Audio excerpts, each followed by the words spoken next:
E aí, pessoal, tudo bem com vocês? Então, quem conhece o nosso trabalho sabe como eu venho demonstrando a importância do fortalecimento muscular no manejo das dores crônicas musculoesqueléticas do segmento crânio-vertebral. Agora, quando a gente pega a região cervical, você já se perguntou quais são os bons exercícios para fortalecer essa região? Ou, no momento desse de pandemia, de isolamento, de reclusão social, o que eu posso fazer em casa para manter essa região forte e, consequentemente, uma performance boa?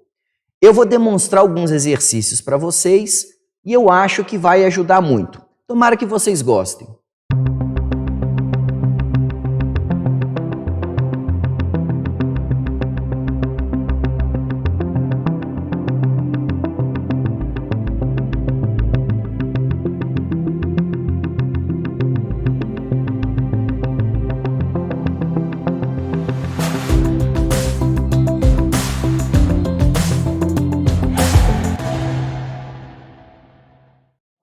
Para quem não me conhece ainda, meu nome é Daniel Calegari Pereira, sou neurocirurgião do Instituto de Neurocirurgia Capixaba e em parceria com a Clínica Evoluir, o Instituto Bioset e a Rede Meridional de Saúde, estamos desenvolvendo um amplo programa de conscientização da população capixaba sobre os principais temas neurológicos, a fim de aumentar a taxa de sucesso do tratamento e, consequentemente, a sua qualidade de vida. Quem não conhece o nosso trabalho ainda, não deixe de nos seguir nas principais redes sociais, Instagram, Facebook, YouTube, se inscrevendo no vídeo, compartilhando o canal, deixando comentário, ativando o sininho de notificação, porque isso é uma forma de você acompanhar diariamente as notícias sobre esses temas. Mas vamos lá. Quando a gente fala de biomecânica de movimento, obrigatoriamente eu preciso falar sobre vícios posturais. E aí, quando a gente começa a avaliar os diferentes tipos de vícios posturais, a pergunta que a gente tem que se fazer é: eu me enquadro em qual desses daí? Isso é interessante porque a idade, o sexo, a estatura, os hábitos de vida fazem com que a gente possa navegar por entre esses vícios posturais, por exemplo. Mas o que a gente sabe? A mudança do balanço sagital, ou seja, da angulação corporal, ela pode fazer com que o peso da cabeça aumente muito, sobrecarregando, consequentemente, a estrutura muscular e articular da região cervical. E, consequentemente, eu vou ter dor. Então, essa ideia para a gente é importante. Por quê? O que eu preciso entender? Quando eu falo de movimento, eu preciso entender que eu tenho um eixo axial, que é o meu tronco, eu tenho um eixo apendicular, que nesse caso são os braços. Então, esse cabo de guerra entre a estrutura muscular da região cervical e a estrutura do braço vai ditar a regra de como é que está a sobrecarga. Portanto, às vezes eu vejo muitos pacientes que fazem, vamos colocar, um treino muscular muito forte no braço, não fazem o treino dessa região e quando executam o movimento no braço, vão ter dor de sobrecarga nessa região. Então, a ideia hoje de biomecânica, de distribuição muscular, de volume muscular em cada segmento é importante, porque o segredo está exatamente no ajuste de força, de volume e de performance em cada segmento do tronco. Agora, antes de falar propriamente dos exercícios, nós vamos comentar alguns movimentos básicos de uma região cervical normal, para a gente poder falar numa mesma linguagem durante a apresentação. Então eu tenho a flexão do pescoço, movimento tranquilo, simples de entender e de replicar. A extensão do pescoço, movimento também simples, fácil da gente entender e replicar.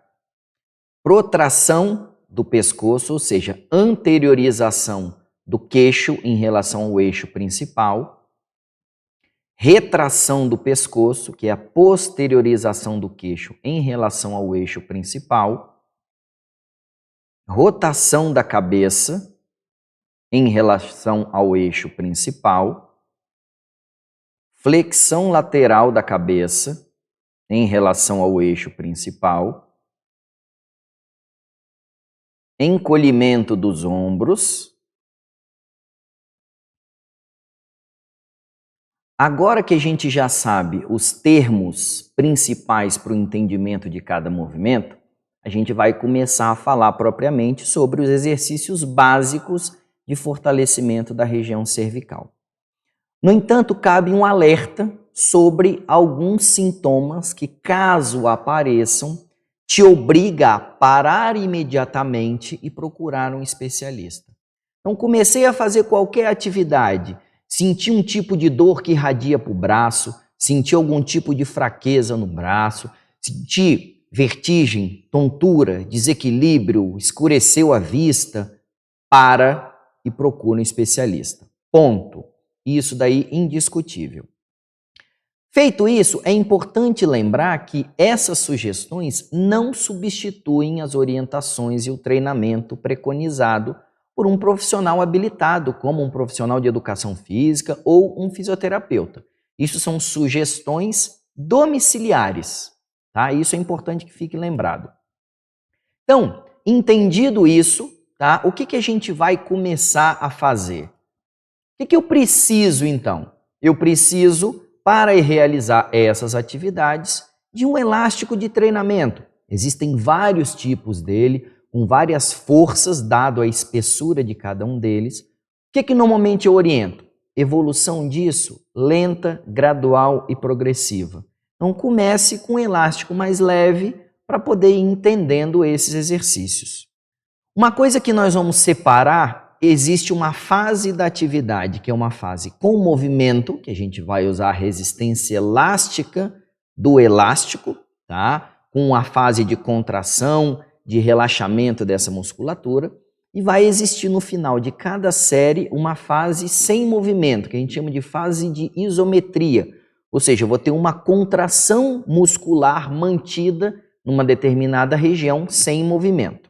E nós vamos separar esses grupos musculares em 3 pedaços. Grupos musculares anteriores do pescoço, posteriores do pescoço e da região lateral do pescoço. Então vamos ao grupo da região anterior. Eu vou ter um movimento de flexão. Percebam que é uma execução lenta e gradual nessa fase de resistência elástica. Lembrando da respiração.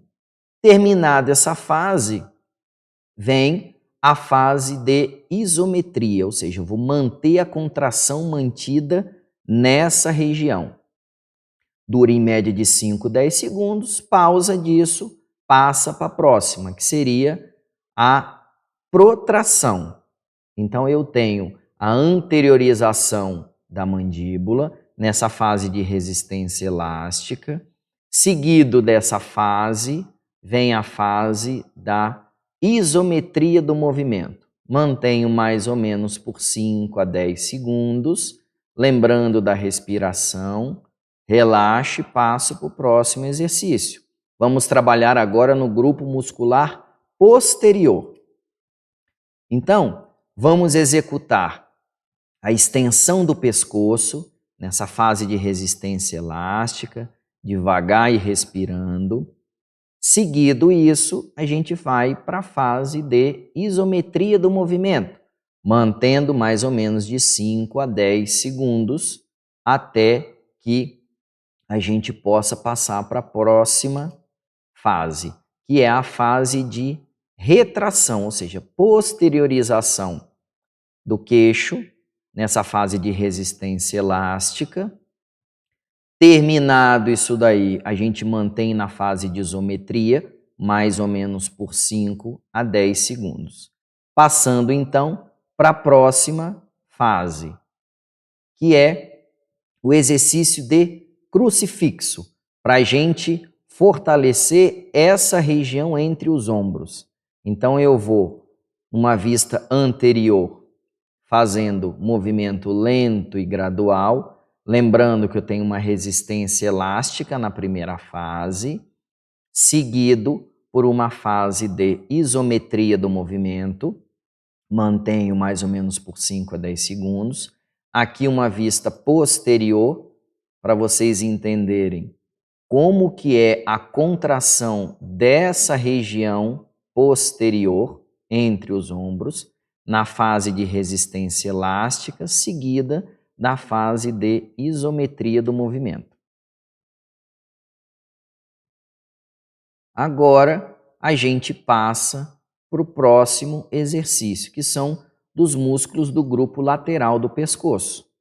Então, eu tenho a rotação da cabeça, inicialmente nessa fase de resistência elástica, seguido da fase de isometria. Faz para o lado direito, depois faz para o lado esquerdo. Passado isso, a gente vai para a flexão lateral do pescoço. Novamente, respeitando a resistência elástica do movimento, seguido da fase de isometria. Mantendo, obviamente, o exercício para o lado direito, depois troca de lado e faz o exercício para o lado esquerdo. Agora, a gente vai fazer o exercício de encolhimento dos ombros.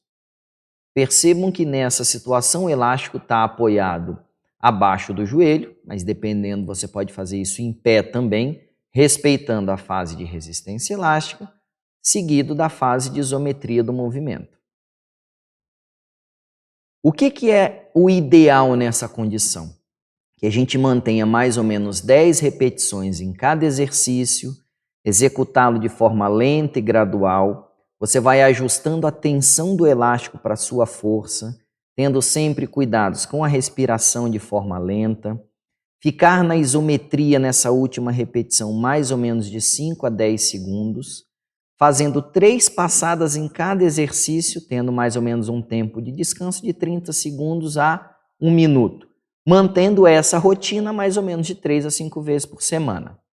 Brincadeiras à parte depois dessa demonstração aí dos exercícios, mas para quem já conhece o nosso trabalho no mercado capixaba, sabe como eu venho batendo pesado na ideia de que a atividade física muscular é remédio e é uma peça fundamental no sucesso do tratamento das dores crônicas musculoesqueléticas do segmento crânio-vertebral.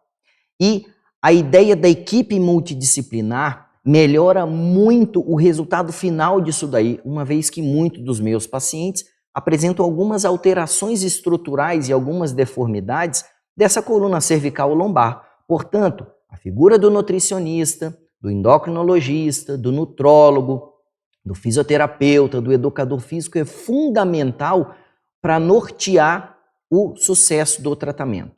Então, gente, não deixe de praticar sua dose diária de atividade física, não deixe de ser avaliado por um especialista para você conseguir atingir o seu máximo de performance física, o seu máximo de performance corporal, para assim melhorar a sua expectativa de vida e o seu controle das dores crônicas. Tomara que tenha ajudado e até o nosso próximo vídeo.